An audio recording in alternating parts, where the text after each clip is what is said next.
you sure this is the place? Yes, this is the place. Well, if 'twere done, 'twere best done quickly.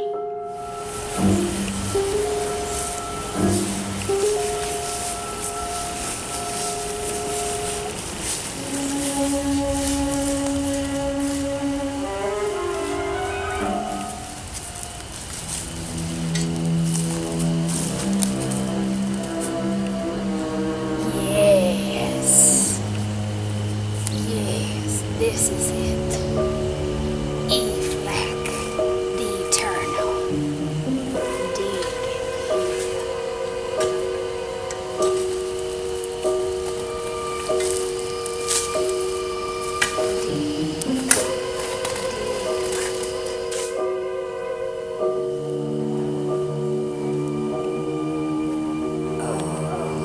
He's so heavy. heavy with the weight of his sin. Sister.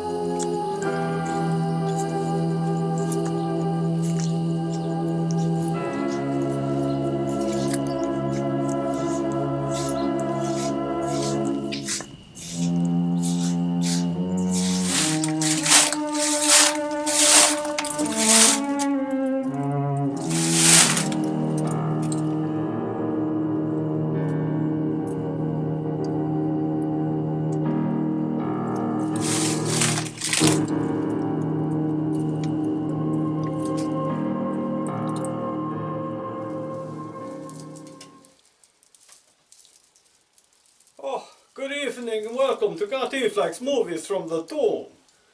Why is it that half the lights work and half the lights don't? It's on the same string. It is a mystery. But tonight's movie is also a mystery.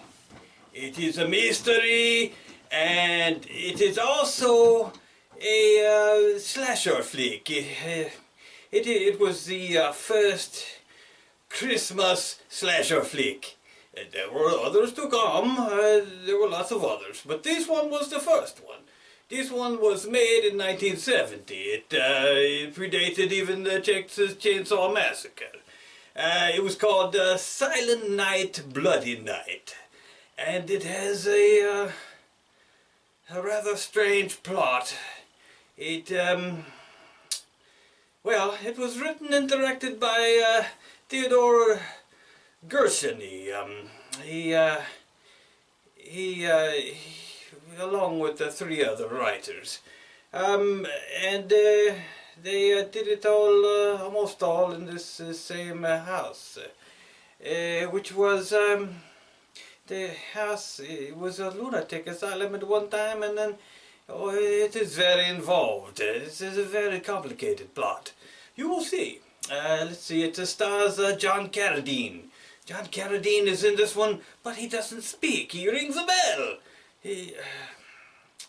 Which is a shame, because he has a lovely voice.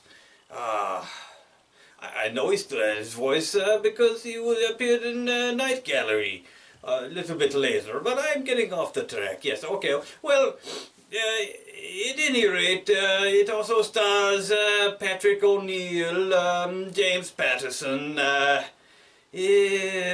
Warrenov, Astrid Herring. Oh, she's pretty. And let's see, Walter Abel and Candy Darling. Well, I don't really know what way to describe it, but yes, well, it is strange. As I said, it is the first of its kind. Silent Night, Bloody Night. Enjoy the film.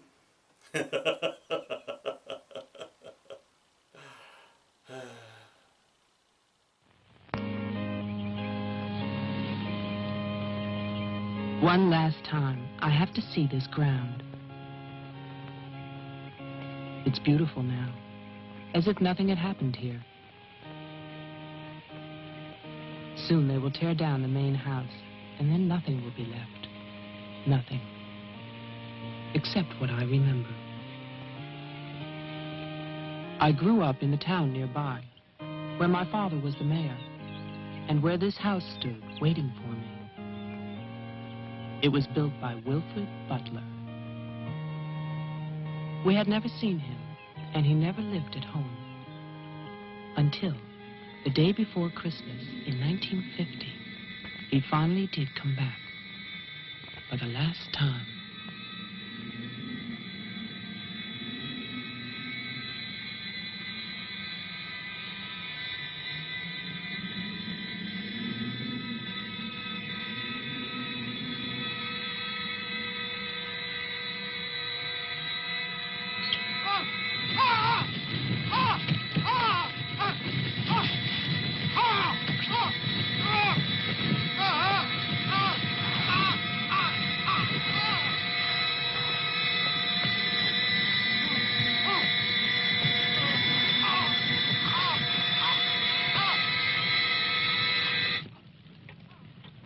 All of us believed that his death was an accident. No one knew that another person had come to Butler House that Christmas.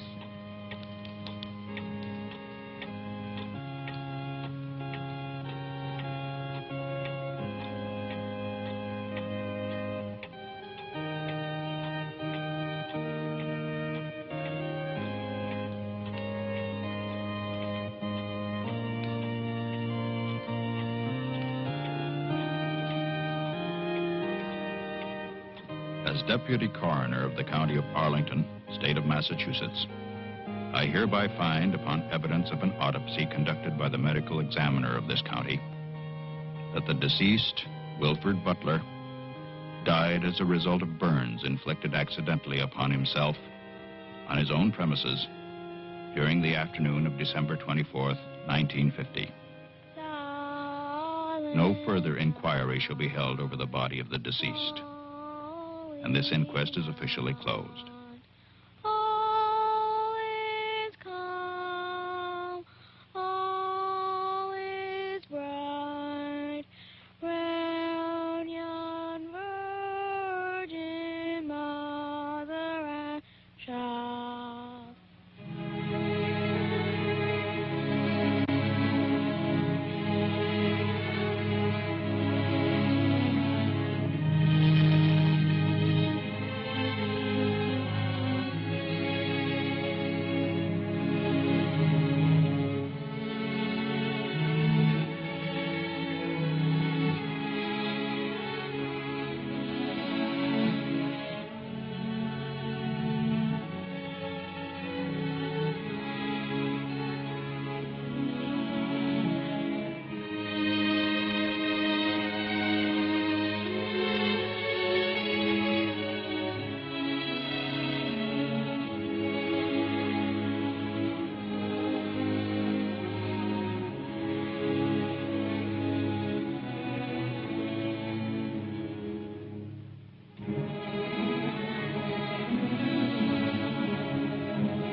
After the coroner's inquest, on New Year's Day, they buried Wilfred Butler. There was no one there to mourn him. It was the funeral of a stranger.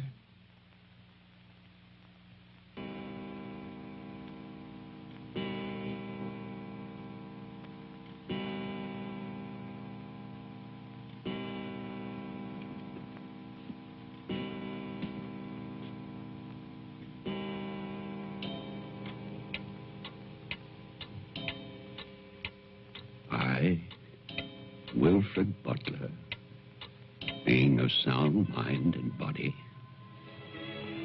at least what the world considers sound, do hereby leave my house and its grounds and all personal effects within that house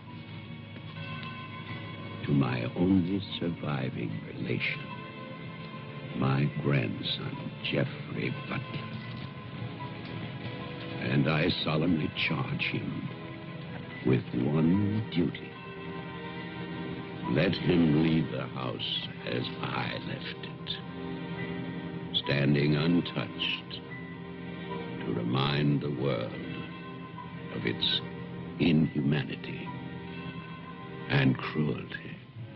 For 20 years, that house lay empty, exactly as Wilfred left it. And then, last year, rumors began that it was finally being sold. The newspaper story traveled through the county to a state hospital for the criminally insane.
The man who came to sell the house had never seen it. He was a lawyer from the city, just doing a job and enjoying it.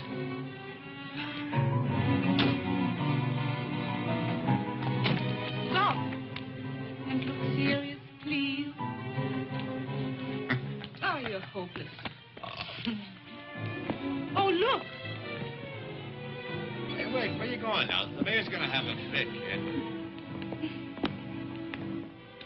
One more shot. Come on. Stay there. I want one together. Smile.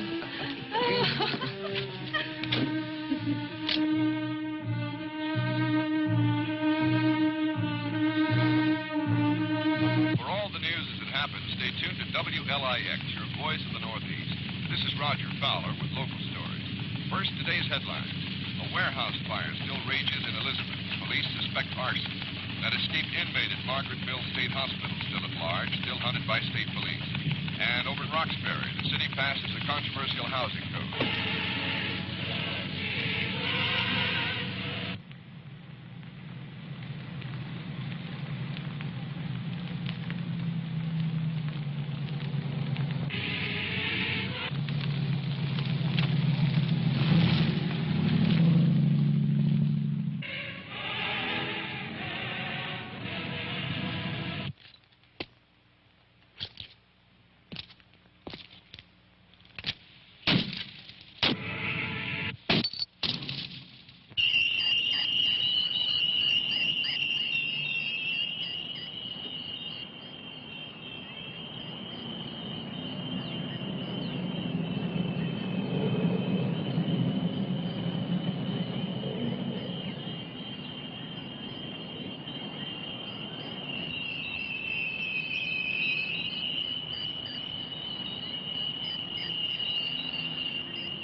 Well, didn't I tell you? It's beautiful. Can we see the rest of it? Honey, that was it. I think the mayor's waiting for me. My love is such an important man.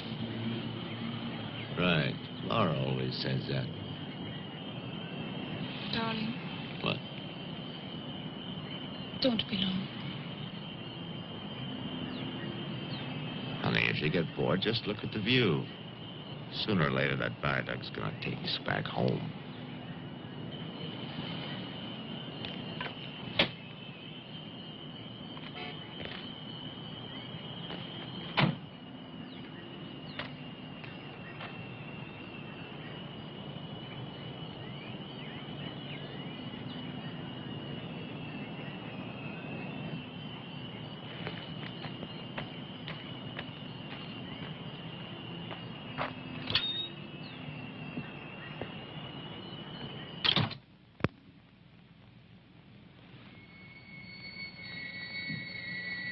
Mr. Carter. Mr. Mayor.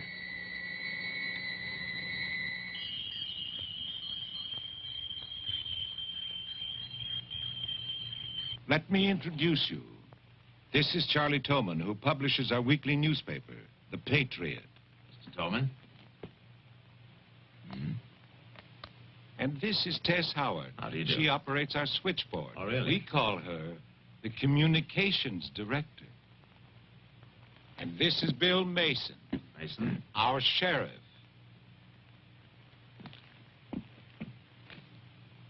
Won't you sit there, Mr. Carter, at the head of the table? Thank you.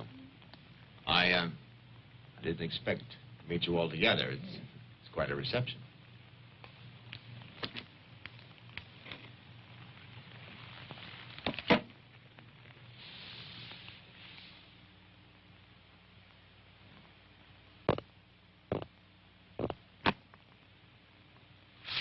All right, let's begin. As you know, I've been retained by Jeffrey Butler. The matter concerns the house that he inherited from his grandfather, Wilfred Butler. Go on, Mr. Carter. I believe that you offered to buy the house for my client. Offered. We begged him. We wrote letters and That's we... enough, Tess. Well, it's true. Trouble. There's always trouble. I can sympathize. I spent the last 20 years and more driving people away from there. Prowlers, burglars, kids, they're the worst. Chasing for nothing because of that will. That drivel about humanity. No, no, no. Inhumanity. What the hell is that, huh?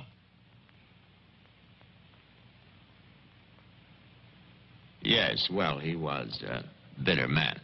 Hate. It must have been very hard. It must have been hate.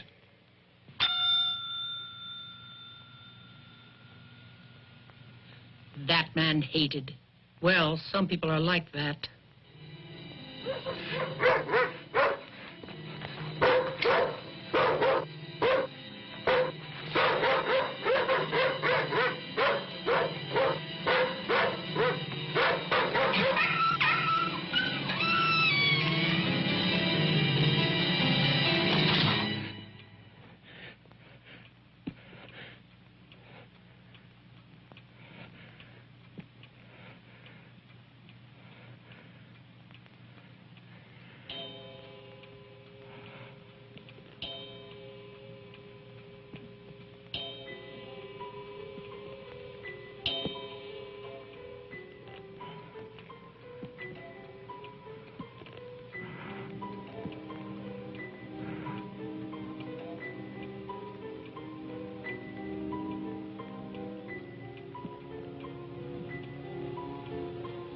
The question is, well, do you still want the house?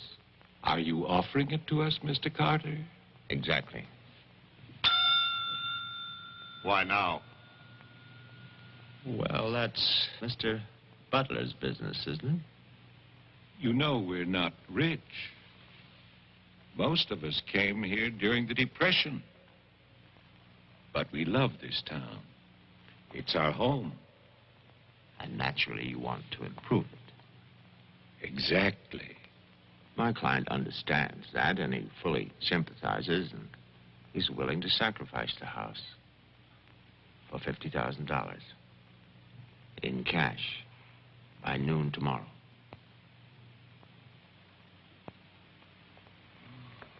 That's an awful lot of cash. It's also an awfully good bargain.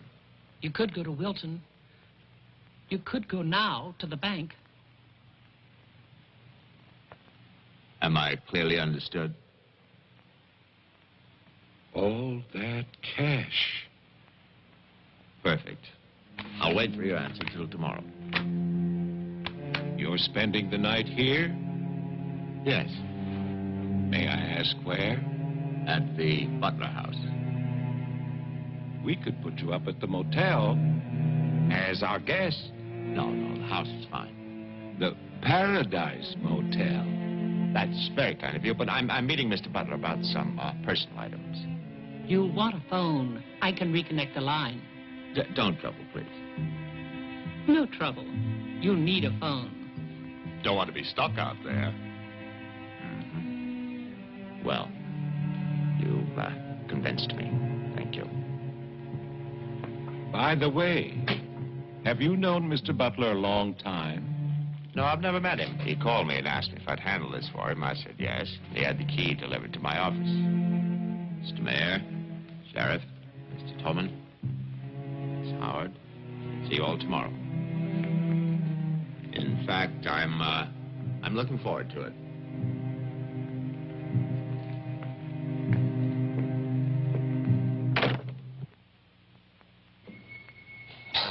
Slick, really slick. He's a big lawyer, Bill. You've got to expect that. Don't tell me about lawyers. Oh, you see the way he looked at us? You see his clothes? He's doing his job. Just don't tell me about lawyers. You know what I'd like to see? Two of them like that one talking to each other. Neither one of them would know what to believe. I love you, too. Honey, when I get home, I'm going to have a nice surprise for you.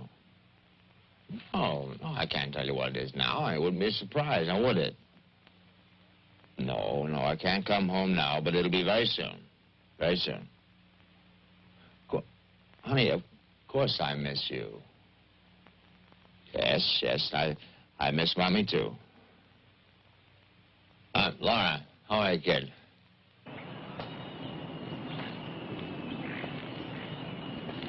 So I'll call tomorrow.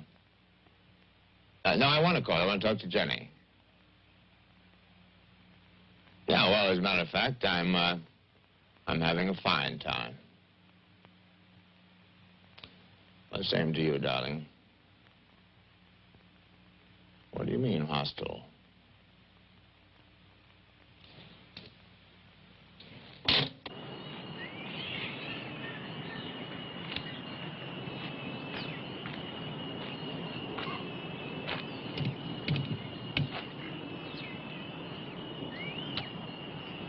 I was wondering, if we get it, what then? Tear it down. Okay. I'd better get going. Do me a favor, Tess. Call Diane, tell her I'm to Wilton, and I'll be back late.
It's fantastic, isn't it? Yeah, Butler wasn't kidding. Nobody's lived here for years. That would be such a waste. It's his grandfather's monument. You know, there's a caretaker who keeps this place just the way he left it. What kind of monument is this? Well, that's the trouble. Nobody remembers anymore. That's what usually happens in America. I remember this. And he walks with me, and he talks with me, and he tells me I'm his own. And he walks with me, and he talks with me, and he tells me I am his own, and the joy we share as we tarry there. You're not serious. I used to hear that at funerals. At funerals? Yes. I was a kid in Chipley, Georgia. There was also a Chipley, Florida. But they have both been subsequently eradicated from the map. None other has ever known.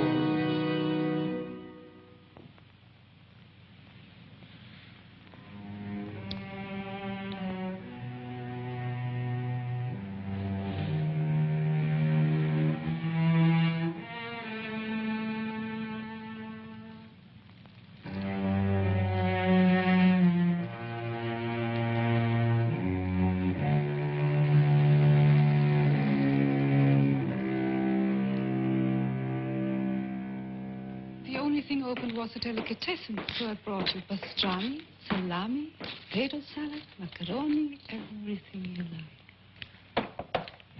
I'll have bologna and macaroni. No, some of that potato salad. Did you pick the wine, too?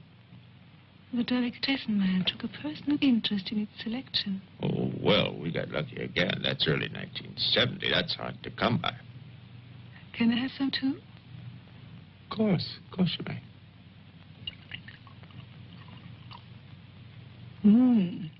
Thank you.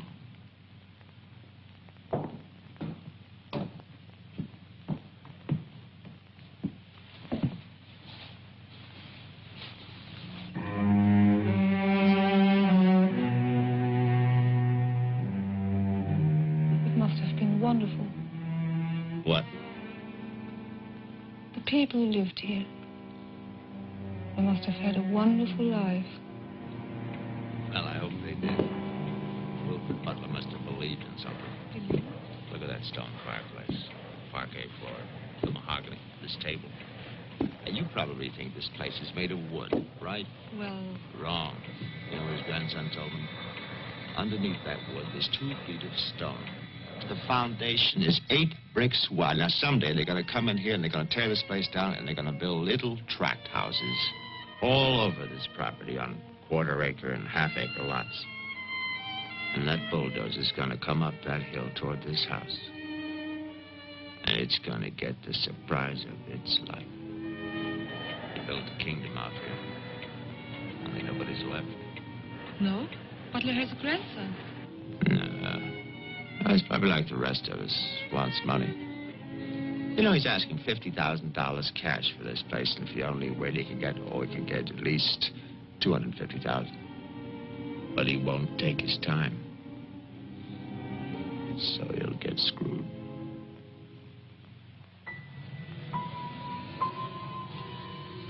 Do you want to go upstairs now? Soon. You know, one of the great pleasures in life is the pleasure of anticipating pleasure. Isn't it? We are very close now, aren't we? Sure, honey. Very close.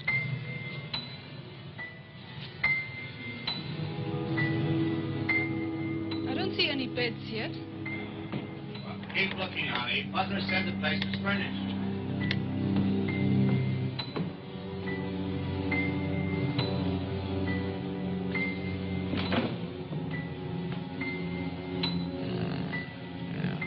It's furnished.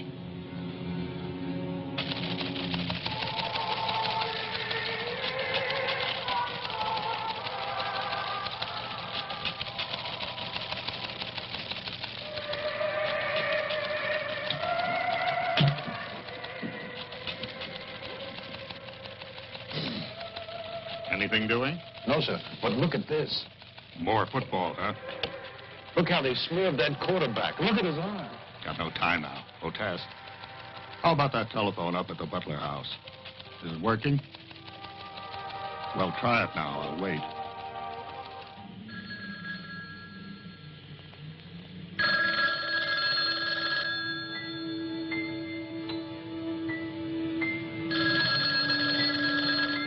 Hello? Oh, yes, Miss Howard. Yeah, the phone's working fine. Very nice of you to call. Thank you. Good night. Honey, I'm going down to the car to get some cigarettes. Be back in a minute. Okay. Don't get lonely. No, no.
Did you get your cigarettes? Yes, I did.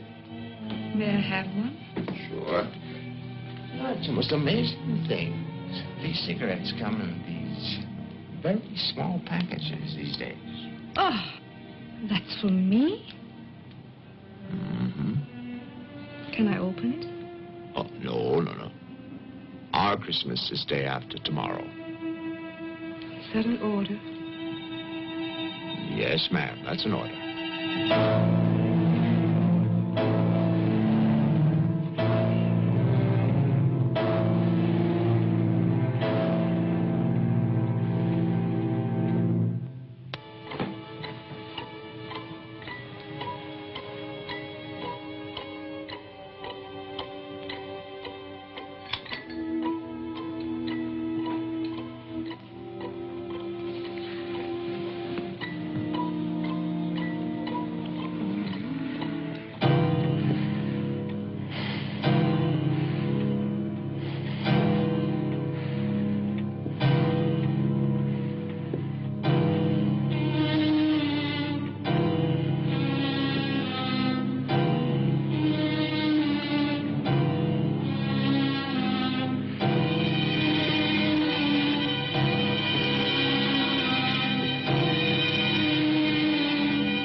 Bill. Someone's calling from Butler House. Okay, put him on. Go ahead now. Mr. Carter? I'm not Carter. Who is this? The honor. Butler. I'm worried, Sheriff. Carter's not here. Speak up, I can't hear you. I can't. I'm sick. Can you come here? What is it? What's wrong? His car's here, but he's gone. Won't you come? Okay. Now, you stay put in that house. I'll wait for you. Please, hurry. I'm afraid. Now, take it easy. I'm coming.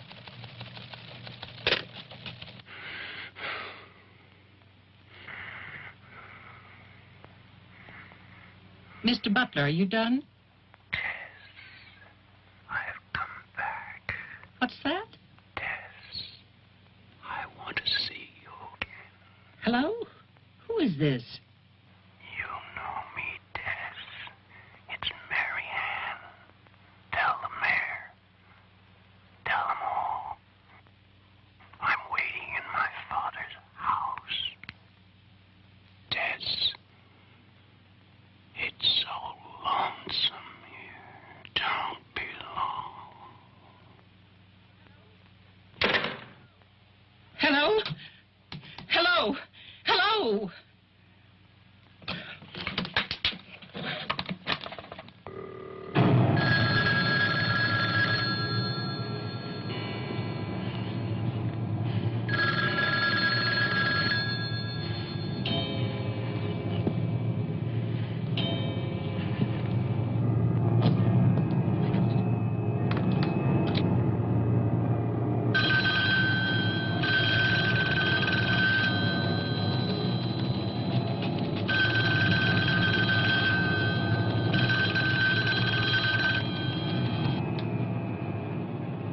Oh, my God, where is everybody?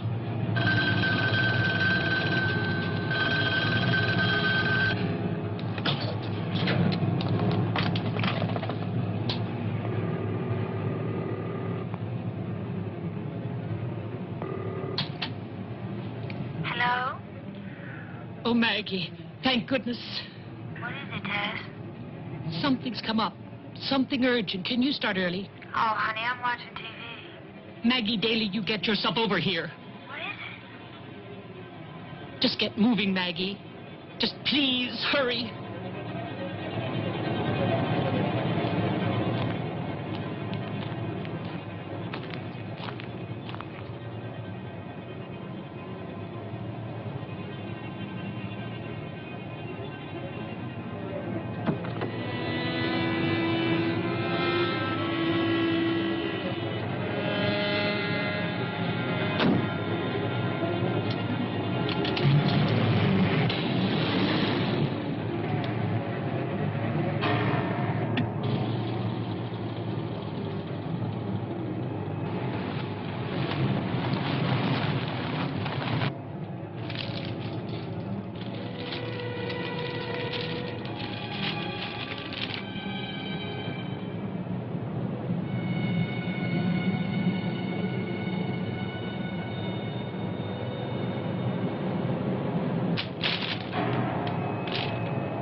Come in.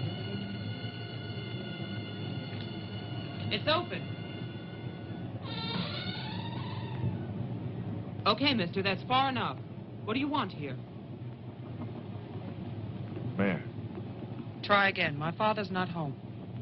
And don't move. you want me to put my hands up? No. Just stay there. What are you staring at? I seem to remember you from the road. That's why I'm holding a gun. You scare me. That makes sense. Thanks. Does everybody carry one here? You can ask the sheriff when he gets here. I'll call him. I'm sorry to disappoint you, but the sheriff's office is empty. How do you know? I was just there. Who are you? Jeffrey Butler. Oh, you're the one who's selling the house. Yes.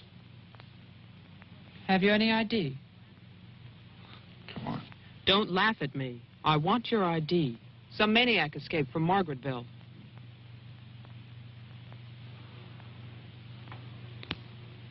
Okay.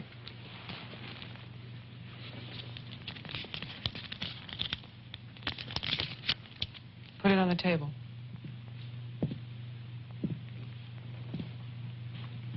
Now go back.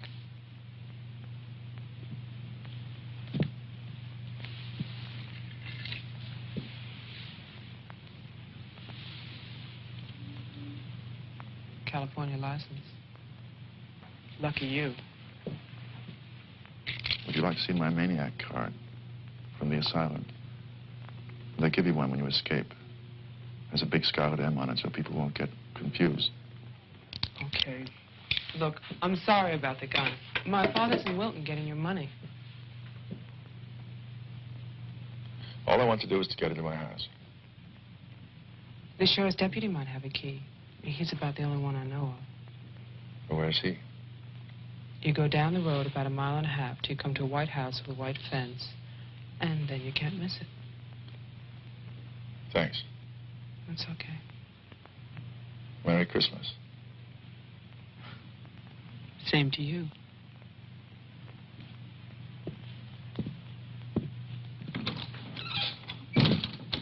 If I don't call back in an hour... What? Call the mayor or Mr. Tone and nobody else. Promise me you'll do that. Well, sure. Mark it down, honey, so you'll have it. Sheriff to 301. I'm heading west on Route 5 to Butler House. You'll hear from me.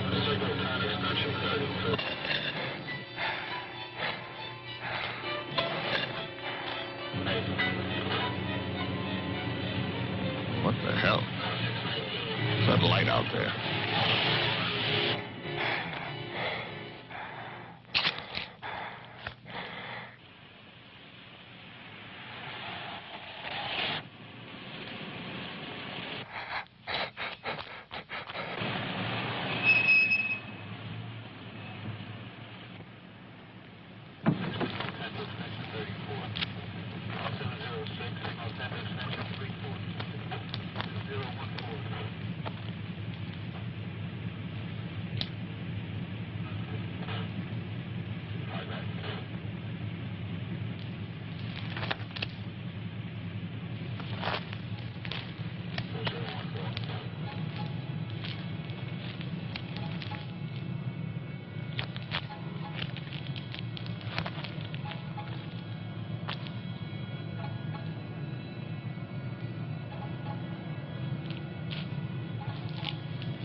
Hi. Hi. Did you find the deputy? No, I wasn't there. Oh. I was thinking, isn't your lawyer supposed to be at the house? The door was locked. His car was there, so I borrowed it. You mean you stole a car? Yeah. Keeping it warm. What if he needs it? Let him find me. Who's coming to dinner? Oh, Daddy. We always have dinner every Thursday. Do you want something? No, I ate Paradise Motel. Yeah, I know. It's awful. What about a drink? Yeah. It's cheap bourbon, but that's a big favorite around here. Do you want ice? No, straight. You look tired. I am tired. Well, here's to a fast dollar. Cheers.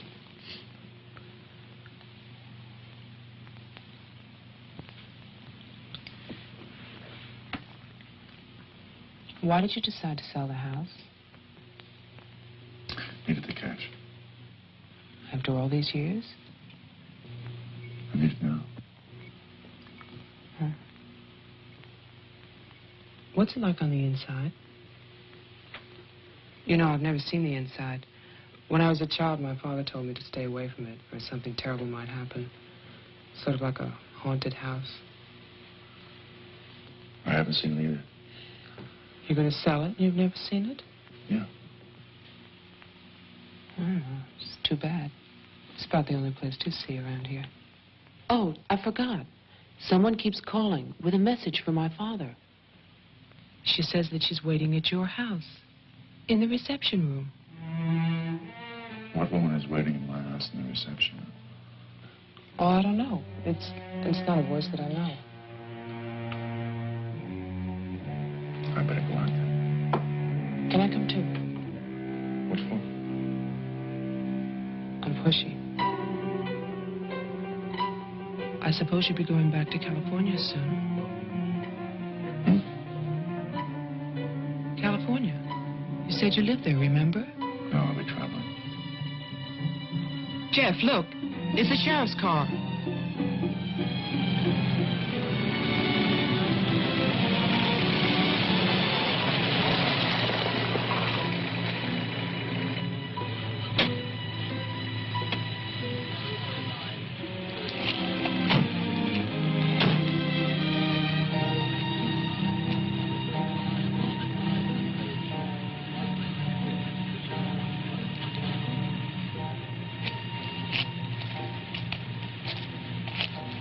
There's a light.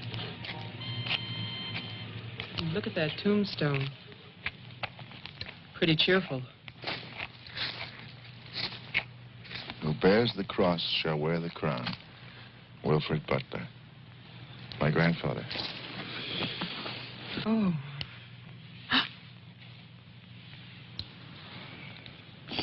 Someone left their sunglasses in the snow. They're the sheriff's. My lawyer's missing. So is the sheriff. You get strange phone calls. And now someone's fascinated by my grandfather's grave. Let's get out of here. You still want to go to my house? Yes. But I don't want to go alone. Listen. I'm not nervous. Well, of course you're not. Oh, it's the cold. I'm shaking from it. Let's get out of here. Okay. We'll get help in town. It's 10 minutes drive.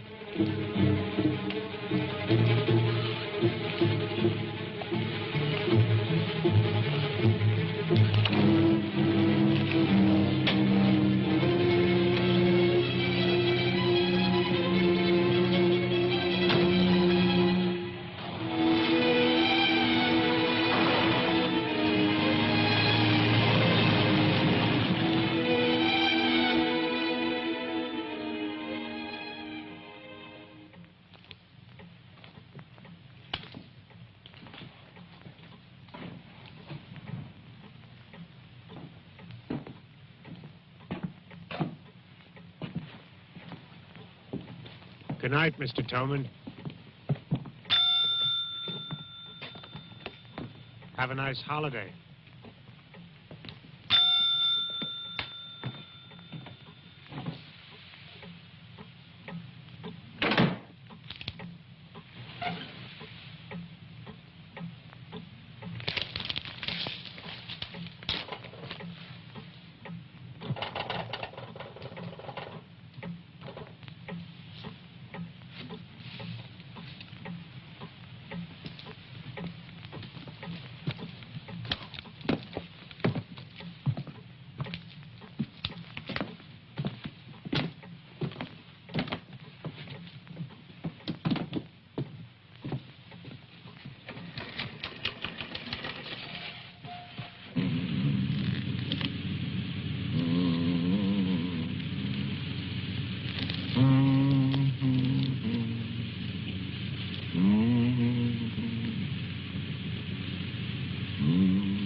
Deputy's not here, but Toman is.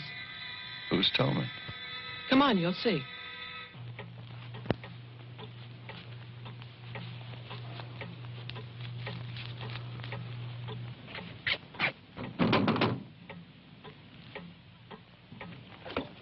Mr. Toman, wait.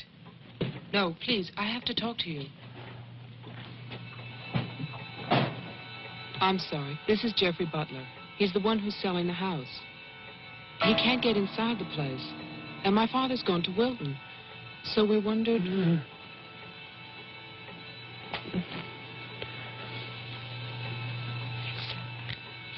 Anything wrong? He'll tell us. Tess has gone to his house. Why would she go there? I don't know. Anyway, she won't get in. You say it's locked. He says she hates the place. Would you like to drive there? Diana could stay here, lock herself in. I need a key.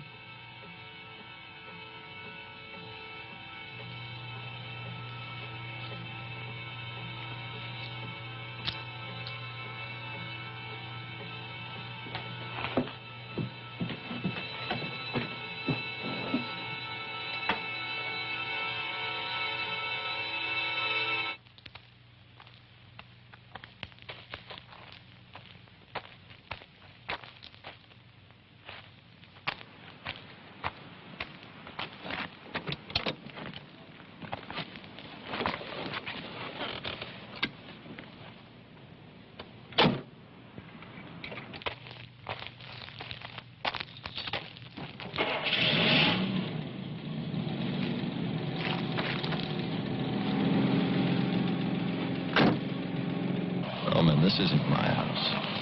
It's Tess's.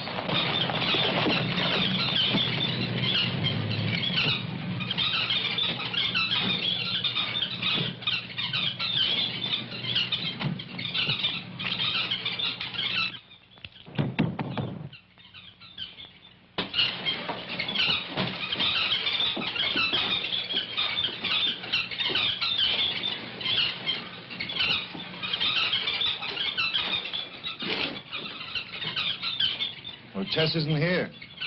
Are you satisfied? She must have gone to my place. Well, why wouldn't she go there? She hates it. Maybe she went to see the woman who's there. Someone called the mayor's house before. Said she'd be waiting.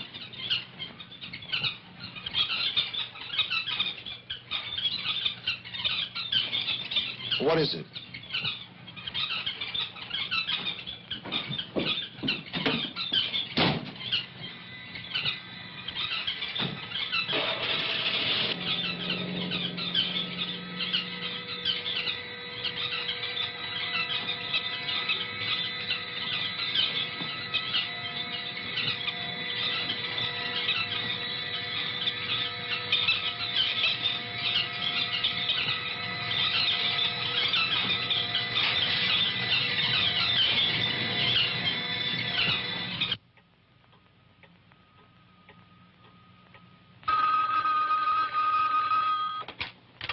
Hello, Jeff?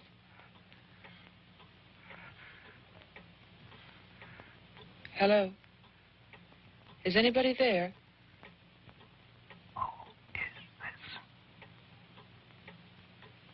I'm Diane Adams. I spoke to you before. Bring your father to the house. This is Marianne. Tell him I have the diary. I'm waiting. Who are you? He'll know. Christmas Eve, 1935. Hello? Hello?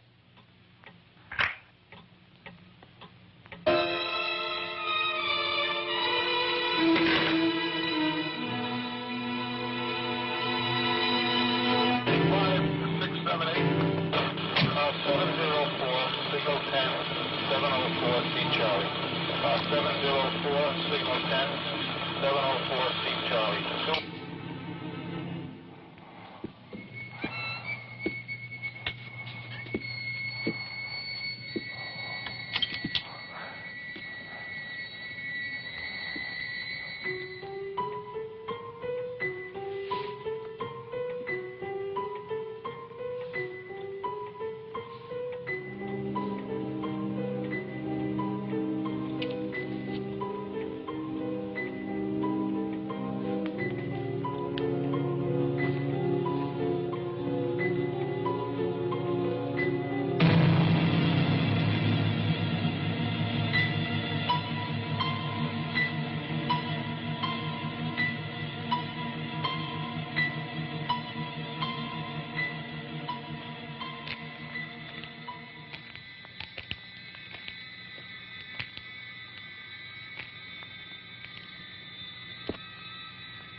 Sheriff, I saw your car.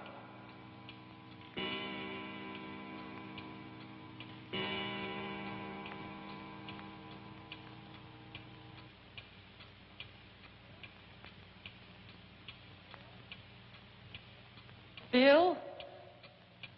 Is that you?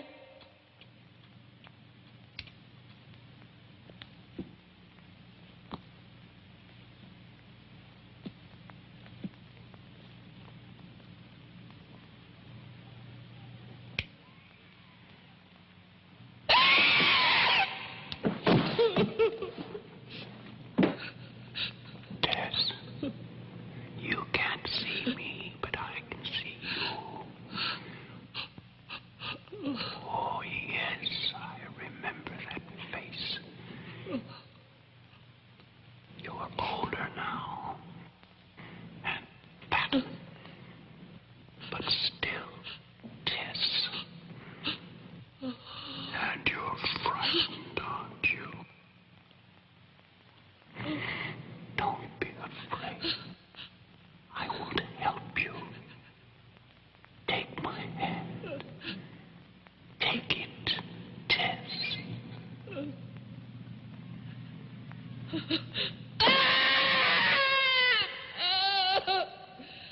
1920. The person on the telephone said 1935, Christmas Eve. But that's not the beginning. In 1927, Butler House was restored by Wilfred Butler. After that, I find social notes, parties, nothing special. Then, in 1930, Butler's wife, Catherine, dies of tuberculosis. In August 1933, it starts. Wilfred Butler's daughter is cruelly attacked and raped. Her name is Mary Ann, the same name as the caller who left those messages tonight. She's 15 then. On May 2nd, 1934, Mary Ann Butler gives birth to a son, Jeffrey Butler. Jeff. Early in 1935, Butler House is turned over to a Dr. Robinson as an asylum for mental patients. And then Butler goes on to say that he has committed his own daughter. Mary Ann will live at the asylum. There's no end to this story. It's been carefully cut out of all the papers. Why would Toman do that?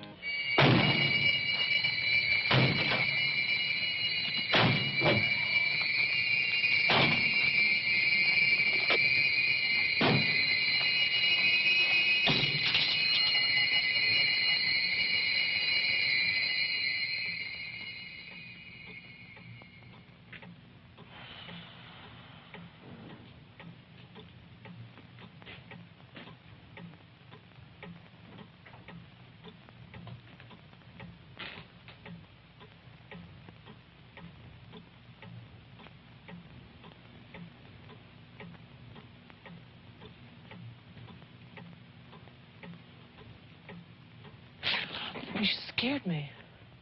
Oh, what happened? What happened is, Tess has 40 bird cages. Toman is hysterical. Everybody's at my house but me. It's cold outside, and you forgot to lock the door.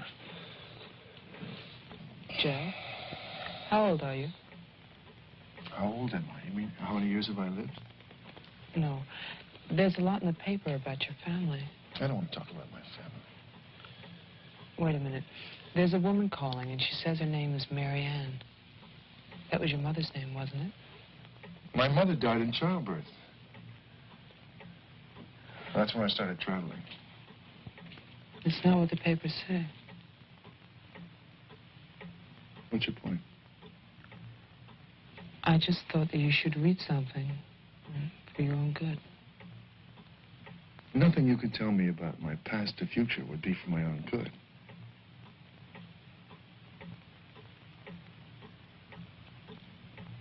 Where is the paper? It's on the table.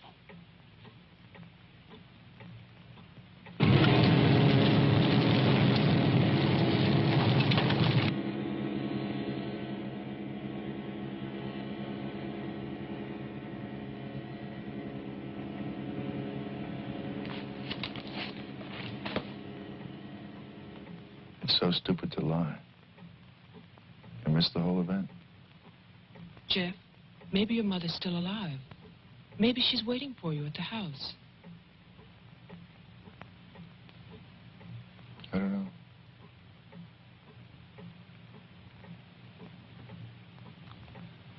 Come on.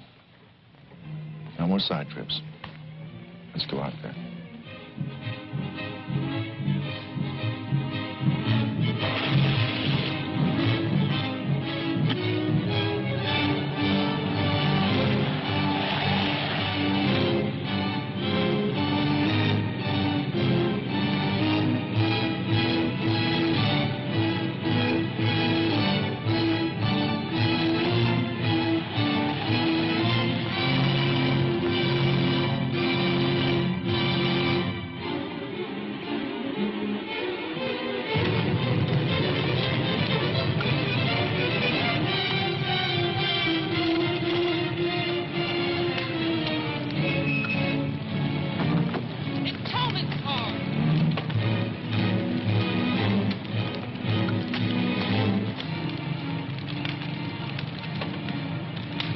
It's empty.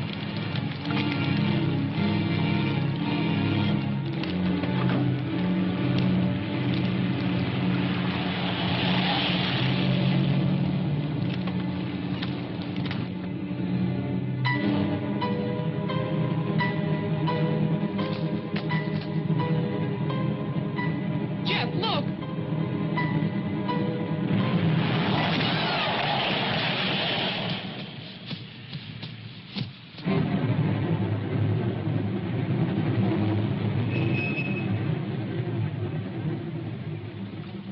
Oh, my God! Stay back! It's Tolman! Stay back!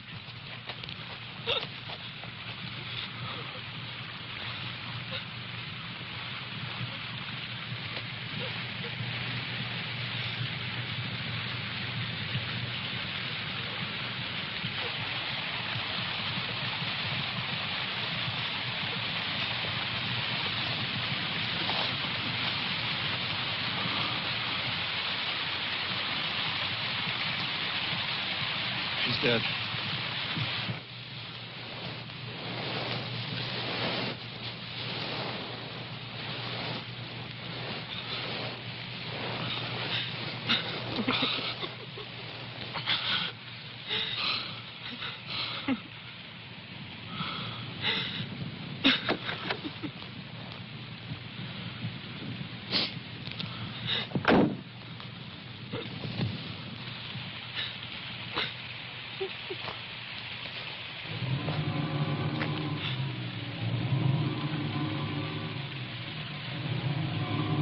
His hands.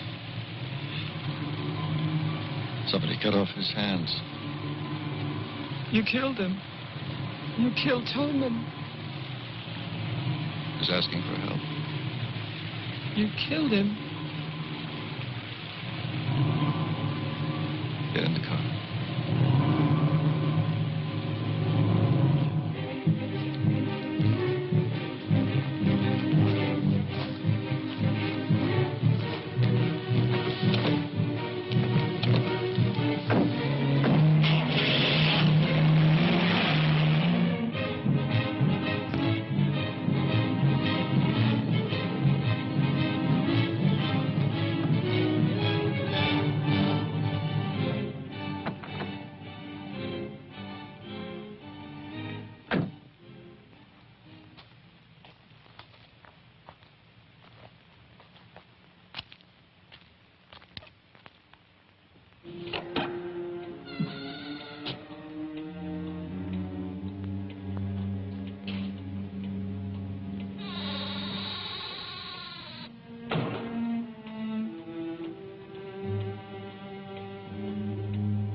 Butler House. The keys. He took them.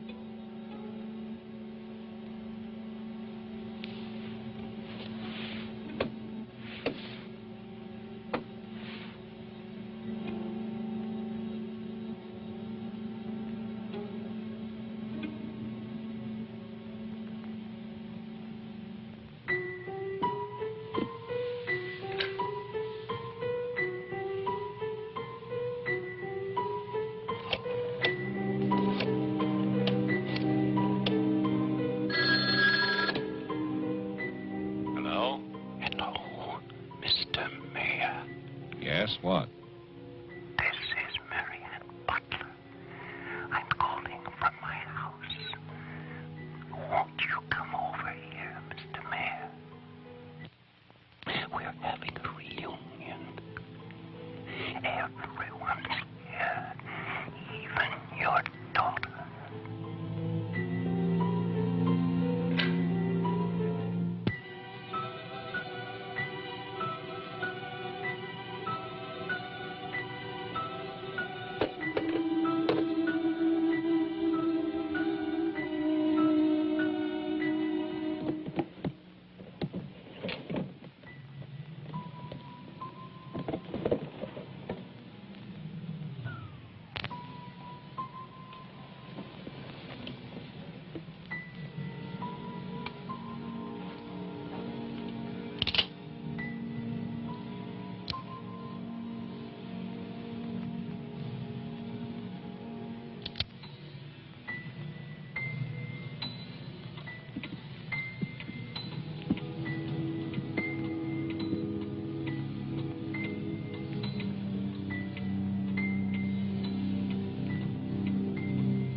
I write this knowing that no one shall ever see it.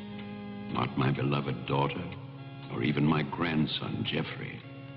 I write for myself in the hope of forgiveness, if that is still possible.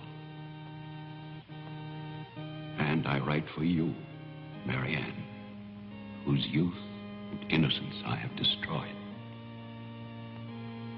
By 1935, the doctors had treated my daughter for a year. I had believed they could cure her. The child, Jeffrey, was taken from us and sent to California. I turned my house into an asylum. I brought doctors to live there. I welcomed other patients. Useless. All of it.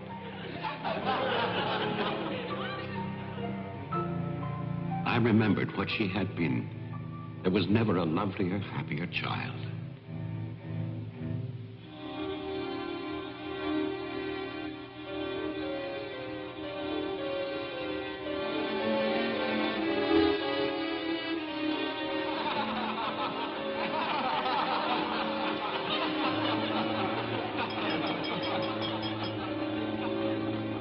Ladies and gentlemen, now quiet, please. I propose a toast.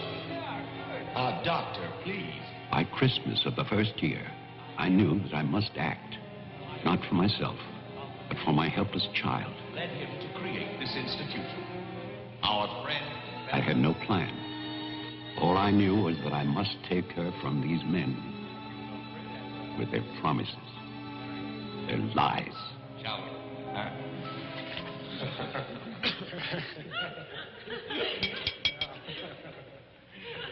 For he's a jolly good fellow, for he's a jolly good fellow, for he's a jolly good fellow, which nobody can deny, which nobody can deny, which nobody can deny, for he's a jolly good fellow, which nobody can deny.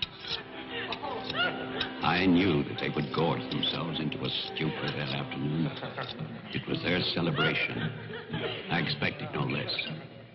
Since they had come into my house, they had acted as if they owned it. They had behaved like poor relations, half guilty, but finally unable to control their appetites.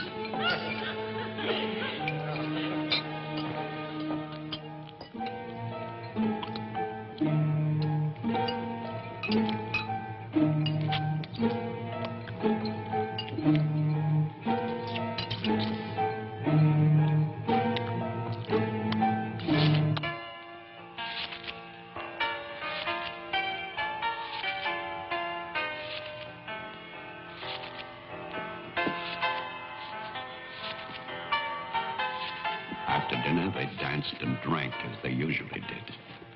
All the time, Robinson would smile and reassure me. They expected me to believe, because I had no choice. Wilfred, trust me. He really believed Marianne would be well. He saw a light. There is a light at the end of a long tunnel. Believe me. There is a light at the end of a long tunnel.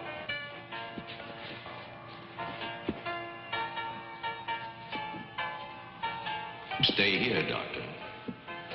I'll get more champagne. He was ready. I knew it. Drunk and fat and full of his own importance. I left then.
My cruelty to Marianne was inhuman. I know that. I had loved her. I had fathered our child, Jeffrey. I had brought her to this. But I swear that on that afternoon, all I wanted was to save my child.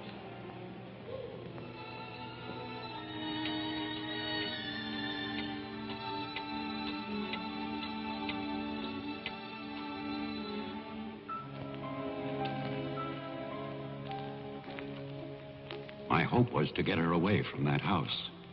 But also, I wanted to set free those other wretches who had so long been abused by the doctors.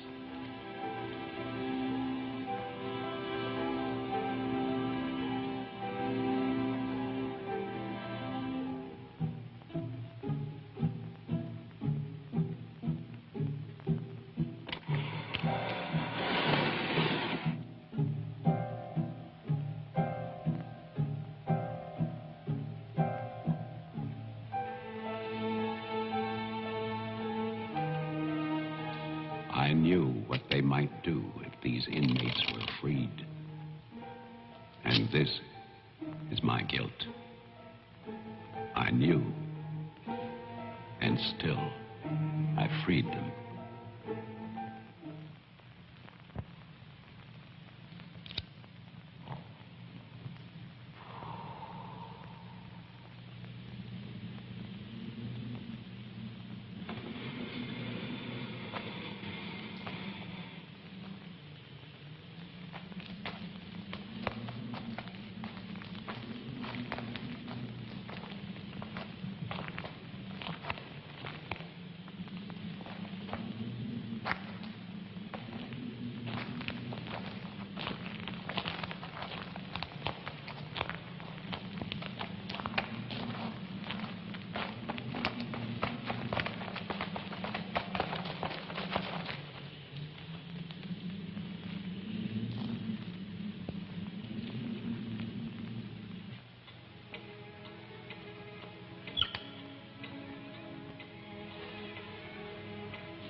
inmates started for the house, I went to get our car to take Marianne away.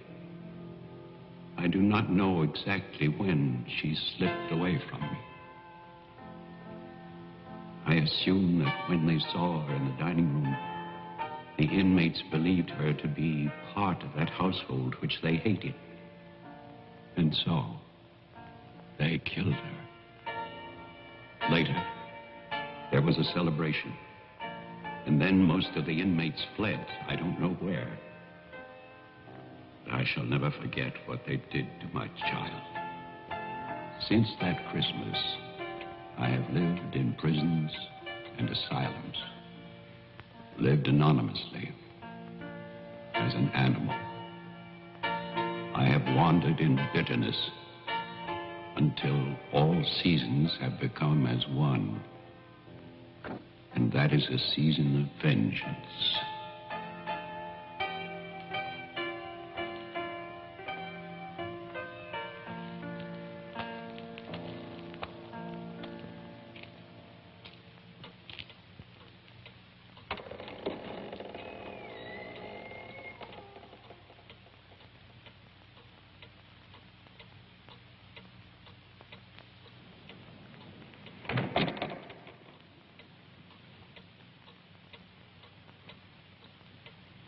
Jeff.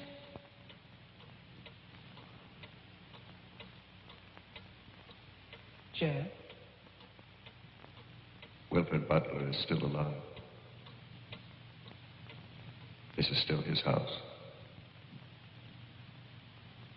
Your grandfather died in 1950. He was burned to death in this house. My grandfather poured gasoline over a squatter he found here. The town wanted to believe he was dead. They still do.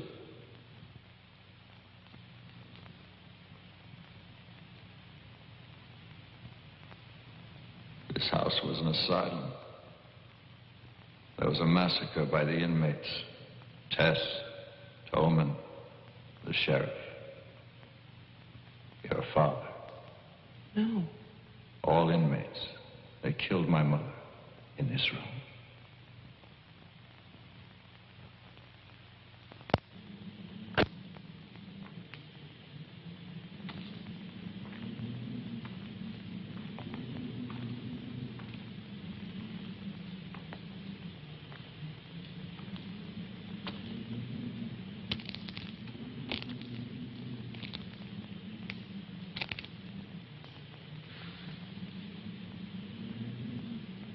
Who's that?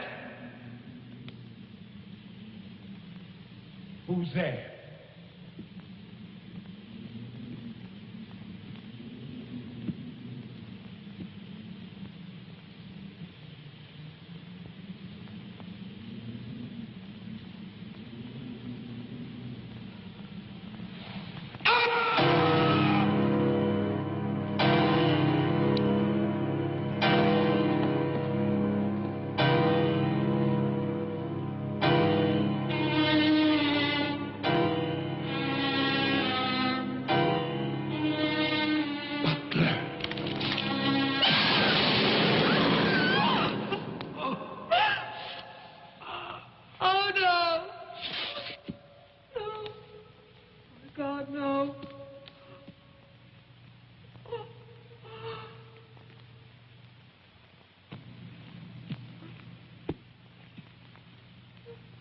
Daddy?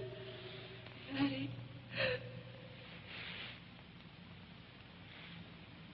Diane? Jeff? Jeff? No. No. Jeff, why? Why? Sorry. Marianne.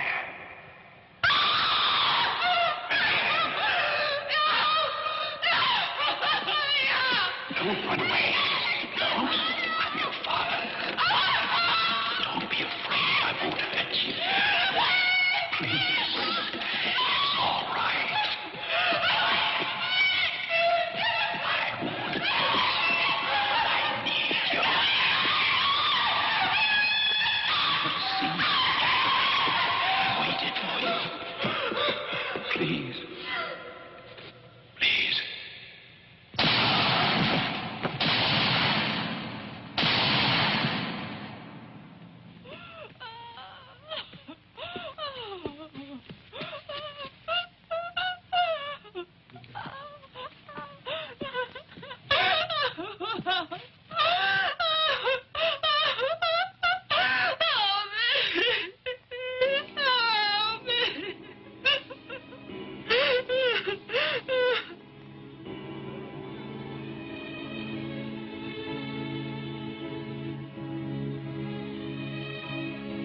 I spent that night weeping. By morning, there were no more tears.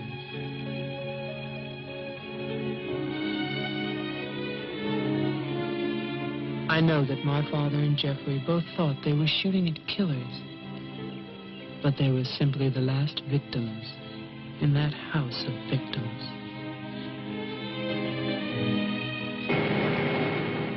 And now, a year later, they will tear down Wilfred Butler's monument. But they can never destroy my memories of what happened here.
I still can't figure it out.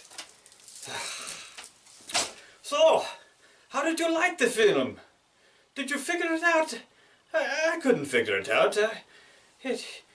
They all put it together at the end, all... You had to pay attention to figure it out, that's for certain. And it had several tropes which would occur in later films, like the call from inside the house and things of that nature, which copied this film, probably, because this was the first one to do that kind of thing. It was weird. I did warn you. Well, it was a first. Hopefully it is not your last. Yes, well, come back and see me on Channel 99 for more of Count Eeflac's Tales from the Tomb. Or actually, it's movies from the tomb, but it sounds so much better that way. I should have said it that way, yes. Well, come back and see me anyway. Movies from the tomb, yes.